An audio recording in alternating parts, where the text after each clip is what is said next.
ED Tamil நேயர்கள் அனைவருக்கும் வணக்கம். இப்போ வந்து ஒரு புதுசா ஒரு செக்மெண்ட் ஆரம்பிக்கலாம் அப்படின்னு பார்க்குறோம்.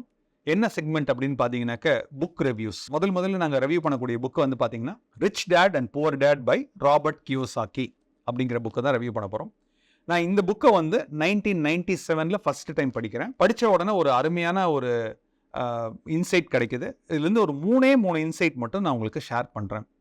இது என்ன ரிச் டேட், இது என்ன புவர் டேட் அப்படின்னு சொல்லி கேட்டிங்கனாக்க, இந்த ராபர்ட் கியோசாக்கியோடைய அப்பா வந்து பார்த்தீங்கன்னா, ஒரு நார்மல் ஒரு எம்ப்ளாயியா இருக்காரு. மாத சம்பளம் வாங்கிட்டு இருக்காரு. ஸோ அதை வந்து அவர் வந்து புவர் டேட் அப்படின்னு சொல்லி சொல்றாரு. அவருடைய ஃப்ரெண்டினுடைய அப்பா வந்து என்ன பண்றாருன்னா, பிஸ்னஸ் பண்றாரு. அந்த பிஸ்னஸ் பண்றதுனால என்ன ஆகுதுன்னா, அவருடைய பணம் வந்து மல்டிப்ளை ஆகிட்டே வருது. அதனால அவரை வந்து ரிச் டேட் அப்படிங்கிறாரு.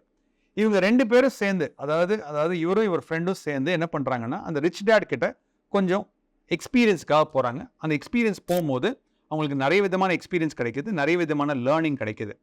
ஸோ இந்த புக்கில் வந்து ஃபஸ்ட்டு டேக்அவே உங்களுக்கு என்ன கிடைக்கும்? இந்த புக் வந்து அமேசானில் கூட கிடைக்கும்.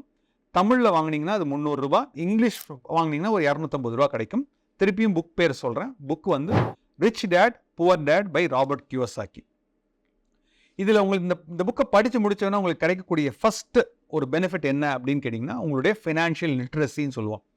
அதாவது இம்பார்ட்டன்ட் டேர்ம்ஸ், அசட்ஸ்னா என்ன, லயபிலிட்டினா என்ன, இன்கம்னா என்ன, எக்ஸ்பென்ஸ்னா என்ன, கேஷ் ஃப்ளோனா என்ன, நம்ம எப்படி இன்வெஸ்ட் பண்ணணும் அப்படிங்கிற ஒரு ஃபினான்ஷியல் லிட்ரஸி உங்களுக்கு கண்டிப்பாக கிடைக்கும்.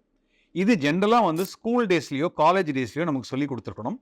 இது வரைக்கும் யாருமே வந்து இன்னைக்கு வரைக்கும் எனக்கு தெரிஞ்சு எந்த விதமான ஸ்கூல் 12th ஸ்டாண்டர்ட் வரைக்கும் வந்து இதெல்லாம் வந்து யாருமே வந்து இது ஒரு இம்பார்ட்டன்ட் பர்சனல் ஃபைனான்ஸ் பற்றி தெரிஞ்சுக்குங்க அப்படின்னு சொல்லி இல்லை.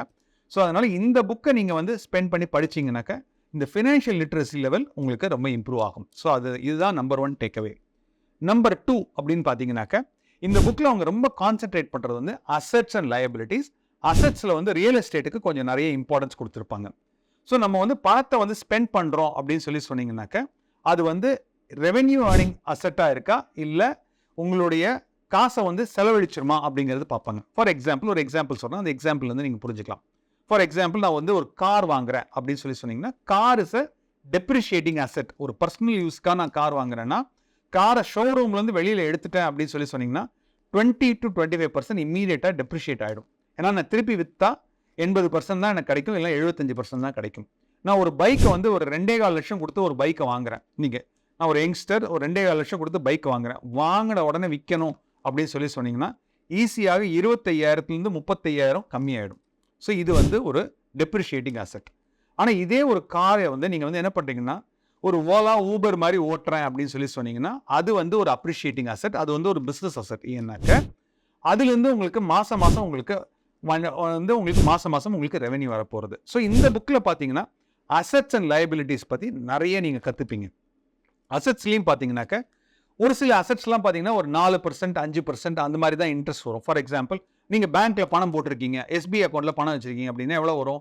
4% தான் வரும். வீட்டில் வெறும் கேஷ் மட்டும் தான் வச்சுருக்கீங்க அப்படின்னா அது எவ்வளோ வரும்? 0% தான் வரும். கரண்ட் அக்கௌண்ட்டில் போட்டு வச்சுருக்கீங்க எவ்வளோ வரும்? 0% தான் வரும். ஃபிக்ஸட் டெபாசிட்டில் போட்டிருக்கீங்க எவ்வளோ வரும்? ஒரு 7% வரலாம். நீங்கள் ஒரு சீனியர் சிட்டிசனாக இருந்தால் 8% வரலாம். ஸோ இந்த பர்டிகுலர் புக்கு நீங்கள் படித்து முடித்த உடனே அவங்க வந்து என்ன சொல்லுவாங்கன்னா, அசெட்ஸ் அண்ட் லயபிலிட்டிஸ் எந்த மாதிரியான அசெட்டில் நீங்கள் இன்வெஸ்ட் பண்ணணும் அப்படிங்கிற ஒரு தெளிவு உங்களுக்கு கிடைக்கும். அதே மாதிரி அதில் வந்து நிறைய எக்ஸாம்பிள் கொடுத்துருப்பாங்க. நீங்கள் வந்து என்ன சொல்லுவாங்கன்னா, ஒரு பழைய வீடை வாங்கி அதை நான் ரெனோவேட் பண்ணிவிட்டு அதை வந்து அடிஷ்னல் விலைக்கு உங்களால் விற்க முடியும்னு சொல்லியிருப்பாங்க. அதே மாதிரி வீட்டை வாடகைக்கு வாங்கி நிறைய கொடுங்கன்னு சொல்லியிருப்பாங்க. இந்த மாதிரி எக்ஸாம்பிள்லாம் வந்து துபாய், யூஎஸ் அந்த மாதிரியான மார்க்கெட்டுக்கு ரொம்ப ரொம்ப யூஸ்ஃபுல். ஆனால் இந்தியன் மார்க்கெட்டில் பார்த்தீங்கன்னா ரெண்டல் ஈல்டு வந்து ரொம்ப ரொம்ப கம்மி. ஸோ இந்த புக்கை நீங்கள் வாங்கி படிக்கிறீங்க அப்படின்னு சொன்னீங்கன்னா அதை அப்படியே வந்து இம்ப்ளிமெண்ட் பண்ணாதீங்க. இந்த ரியல் எஸ்டேட் எக்ஸாம்பிள் மட்டும் தூக்கி ஸ்லைடில் வச்சுருங்க. ஏன்னா ரெண்டல் ஈல்டு இந்த துபாய் வந்து கிட்டத்தட்ட பார்த்தீங்கன்னா ஒரு 8% கூட வரும், 9% கூட வரும்.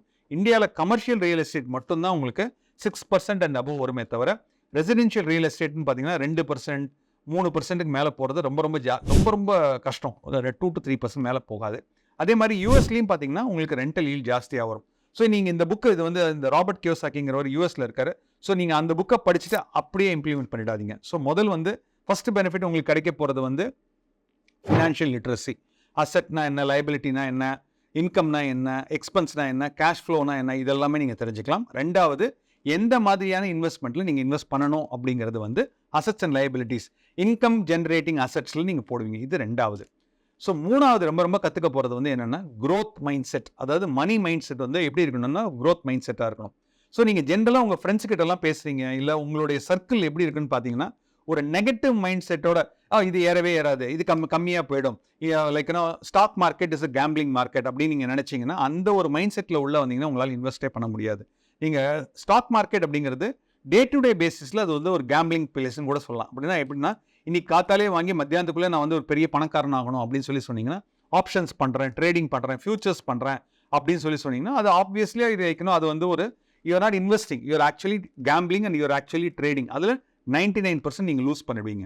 அதே டைமில் இதே வந்து ஒரு ஸ்டாக் மார்க்கெட்டில் நீங்கள் ஒரு 5 years இருக்க போகிறீங்க, ஒரு 10 years இருக்க போகிறீங்க, somebody is going to hand hold you, நீங்கள் அதை புரிஞ்சுக்கிட்டு எந்த செக்மெண்ட் வாங்க போகிறீங்க, ஏன் இந்த கம்பெனி வாங்குகிறோம், ஏன் இந்த கம்பெனி வச்சுக்கிறோம் அப்படின்னு தெரிஞ்சுக்கிட்டு நீங்கள் இன்வெஸ்ட் பண்ணிங்கன்னா அது வந்து ஒரு இன்வெஸ்ட்மெண்ட் ஸ்ட்ராட்டஜி. ஸோ இந்த புக்கில் வந்து நீங்கள் என்ன கற்றுப்பீங்க அப்படின்னு சொல்லி சொன்னீங்கன்னா அந்த ஒரு growth மைண்ட் செட்டையும் நீங்கள் கற்றுப்பீங்க. ஸோ இந்த புக்கில் வந்து நீங்கள் கற்றுக்க போகிற மூணு ரொம்ப டாப் 3 விஷயம் வந்து என்னன்னாக்கா, ஃபர்ஸ்ட் வந்து உங்களோட ஃபினான்ஷியல் லிட்ரஸி லெவல்ஸ் ரொம்ப நல்லா இம்ப்ரூவ் ஆகும்.